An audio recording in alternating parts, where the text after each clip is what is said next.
Hi, I'm Mike. And I'm Dave. And we're Nfgeeks. And Dave, what are we going to talk about on this video? What could we possibly talk about? Afghanistan? No, what do you think we're going to talk about? What's our favorite thing in the whole world to talk about? Protests in Egypt? No, that's not even close. What could it possibly be? The Myers-Briggs! That's right. We're going to talk about the Myers-Briggs personality types because 18 videos, that's not enough. We have not devoted enough time. Man, we should have made 40 already. What's wrong with us? I know. We're lazy. Well, we're NFs. We don't have a work ethic. You want 40 videos, you need SJs to make those. Those would be interesting videos. Yeah, I'm sure there'll be some eventually. Well, actually, Dave, for tonight's topic, I want to talk about something that's slightly controversial, and that is how gender and sexuality manifest themselves through the various Myers-Briggs types, and if there is any impact on gender and sexuality based on the Myers-Briggs types. So you ready? This should be interesting. Yes. I like to see our responses. Yes, so I want to tell how this came to me and how this was brought to my attention. And this was actually brought to my attention by our good friend Nfgeeks. Oh man! And he said to me, he made an observation once to me. He plays, as many people play on the Xbox, the video games Mass Effect and Mass Effect 2. Now, Mass Effect 1 and 2, for those of you who don't know, are RPGs, role-playing games. And in these role-playing games, you can choose the gender of the main character that you play. So you can choose Commander Shepard, that's the main character. And you can choose the Commander Shepard to be a male or a female. And he pointed out to me that he found that most of his male friends, or friends, I should say this, they're all, obviously it's guys playing these video games. His male friends who were judgers, meaning they had the J function, all played Commander Shepard as a male. And all of his perceiving friends who were P's played Commander Shepard as female, chose the female option. And this intrigued me because, Dave, I play Mass Effect 1 and 2, and I'm a P perceiver, and I do play Commander Shepard as a female as well. I also played both, and I played as a male. Right, so isn't that fascinating? So then let's talk about that for a minute. Let's assume that this hypothesis of Nfgeeks is correct. Why would that make a difference? What do you think is going on between the perceiving function and the judging function that would make you make such gender decisions? Good question. I don't know. All right. Why do you pick the female? All right. Well, I've thought about this, and I pick the female. I pick the female in a lot of video game stuff too. This is why this intrigues me that he's onto something here. Because I have Soul Calibur 4, and you can make your own characters to fight, and all mine are like girls in armor and whatever, And Noah makes all these Dark Lords, evil Dark Lords to fight. He's my shadow. All right, my opinion is that I think that the perceivers are less judgmental about themselves regarding gender, maybe. Okay, and that you're able to see multiple points of view through other genders. So, for example, and maybe that's not coming out right, but when I play as Commander Shepard in Mass Effect 2 as a female Commander Shepard, I don't necessarily see that that's me. You know what I mean? I'm not judging that this is me and I'm a girl now running through the thing. Yeah. I'm sort of having an experience of a woman going through the adventure or whatever it is, but I don't necessarily see myself as the character. See, that's interesting because in every video game I play, I see myself as the character. Oh, wow. Yeah, so maybe that's why. I always picture myself as that character, and I kind of, if I ever do customize it, which I don't really bother most of the time, I usually try to make it look like me. Really? Yeah. The David Hooker going through space. Yes, the David Hooker. In space! That's right. If they have a sideburns feature, man, they should have that in every video game. It would make it a lot easier.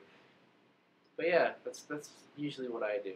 Wow, that's interesting. Yeah. Now, do you think that relates to your judging function in any way? I didn't think about it. Possibly. I mean, I am what I am. I am an INFJ, so possibly that relates back to it. I'm not sure how, but Well, my theory is that I think Jays are making judgments about whether they should or should not be female, and maybe judgments about themselves. That's my, well, actually it's a theory. I don't have any data, but that's my hypothesis, that this is about judges judging themselves and their own behavior, maybe internalizing and judging gender roles from society, whereas P's do not do that. Or it could just be that I'm comfortable being a male, so I pick a male. I see, and I'm uncomfortable. I have no comfort being a male. That could be true. No comment. All right. Well,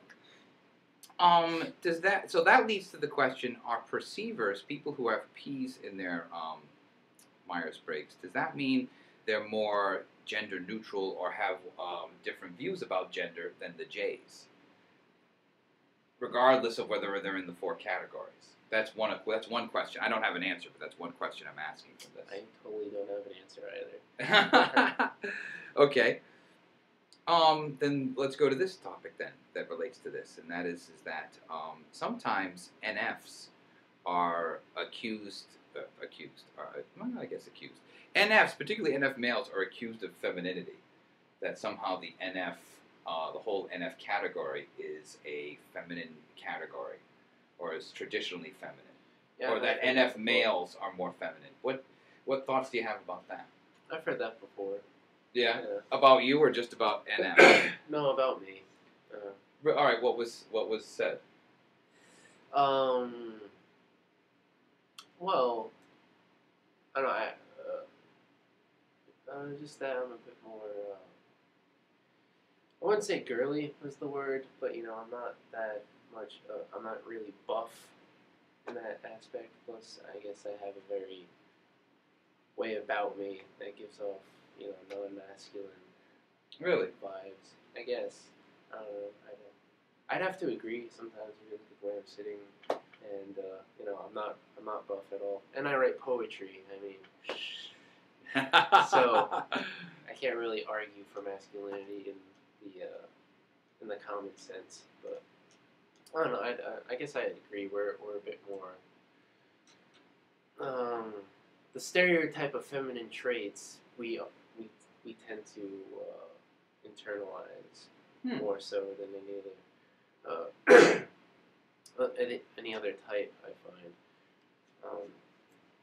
like dressing well and obsessed with fashion and having our shoes match with whatever outfit we're going for. I find that to be mostly NFs, males focus more on that than say like I don't know, an NT male or an SJ male. Possibly an SP male would do that, but then again, I don't know. I don't know too many that would. So. Those are my observations, anyway. Well, yeah, it's something. Don't feel bad, Dave. I think every NF male is sometimes faced with having feminine traits or being told that they have feminine traits or feminine characteristics. There is something sort of feminine about the NF position, and maybe there's some sort of projection of femininity onto the NF position. I too have been, people have talked about my feminine side, and I definitely have a feminine side. I mean, I play as a female compared to Shepard, but I definitely have. Hey, I'm not ashamed. You're missing out. I mean, absolutely. But I certainly have heard that too. I think every NF male has actually heard that, or many NF males have heard it, and it's sort of this weird thing because I don't know about you. I don't consider myself necessarily to be gender neutral. In any way, you know what I mean? I definitely side on the masculine side of gender, and yet I still have my NF qualities sometimes seem to be perceived as feminine traits, and I don't know if that makes it worse with the perceiving function. The way I look at it is I don't necessarily think about it, and then when someone points it out to me, I'm kind of like, what do you care? I mean, because for me, people like guys that point out my feminine traits are usually, they sound like they are trapped, like kind of like the way, oh, why are you doing that? Sounds like, oh, why does he get to do that and not me? You know, and I feel that it's just all about the man box. Oh, all right. What is the man box? The man box is what is, I guess, a metaphor for everything that a man is supposed to be, and it's a stereotype that most men are trapped in. Oh. Like, men are supposed to be, like, patriarchal. They're supposed to hide their feelings. They're supposed to be, you know, all brawn. You know, they're pretty much supposed to be above women. And, you know, stuff like that. And, you know, that whole patriarchal archetype seems to be kind of a shitty way of looking at well, especially how to be a man. Well, especially if you're an NF, because we don't have any of those traits. No, I don't know about you. Have you ever had to? Do you ever try to fake it in the mailbox? Maybe I used to. You know, see now back when I was still going through the identity crisis when I was younger and all that. But all right. Well, I can admit that at moments I do to this day have moments of inauthenticity on this issue, dealing with other men, actually. And a little trick that I do, here's an NF trick for all the NFs. I gather up about 10 minutes worth of sports conversation in my head at any given moment. So if I have to engage in a sports conversation with another male, I can fake it for 10 minutes. What happens after 10 minutes? After 10 minutes, I have to get out of there. I'm off the curve. It doesn't. I'm in trouble. So after 10 minutes, it'll be apparent that I don't know what I'm talking about. So I guess you don't go to sports bars often. I do not go to sports bars ever. Actually, this is just for like conversations. This is to get me through conversations at the supermarket. You know, running into people at work. Somebody brings up something about the Super Bowl. See, you know, I can get through a 10-minute conversation and just enough to get me through. Perhaps it's because I'm an I, and you know, I don't really talk to people that much in the supermarket. Yeah, no. But why can't you just say, oh, I don't watch sports or I don't like sports? You know. Okay, sure. For me, I could say it's a internalized, as we use that word, repressed fear of being beat up from childhood, from 30 years ago in the before time, the 1970s, the before time. It's okay. It's okay. No, it's true.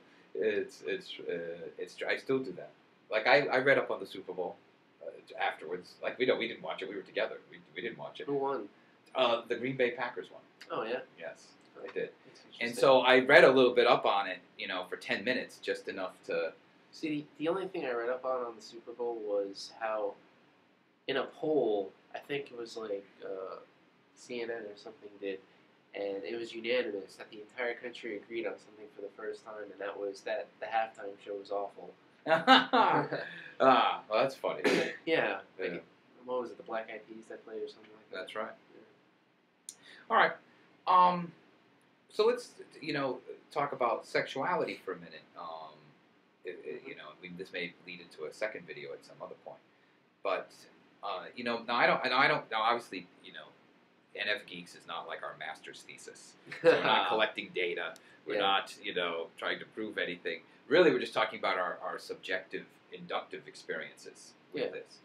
But my subjective, inductive experiences, I so far have not necessarily found a temperament category where there are more, for example, more homosexuals than the other categories. I say that because I once read on a forum or read somewhere, someone asked, what was the gayest type? And they all said, like, ENFP as the gayest type. Yeah, I know. It didn't bother me because, honestly, I don't know any gay ENFPs, personally. Really? Yeah, I don't know any. I'm not saying they don't exist, but I actually don't know any. So hey, I was like, gay ENFPs. Comments. Yeah, that's right. But I think there's sort of this idea that NFs have a lot of, is sort of more homosexual than perhaps the other types. But my experience is I've discovered homosexuality in all four types. As far as I can tell at this point, it seems to be evenly spread across the four types. I've met gay NFs, but I've met gay NTs, gay SJs, and gay SPs. Yeah. And I can't say that any one type any one categorical type is more gay than any others. That seems so far, it seems to be straight across the board. Right.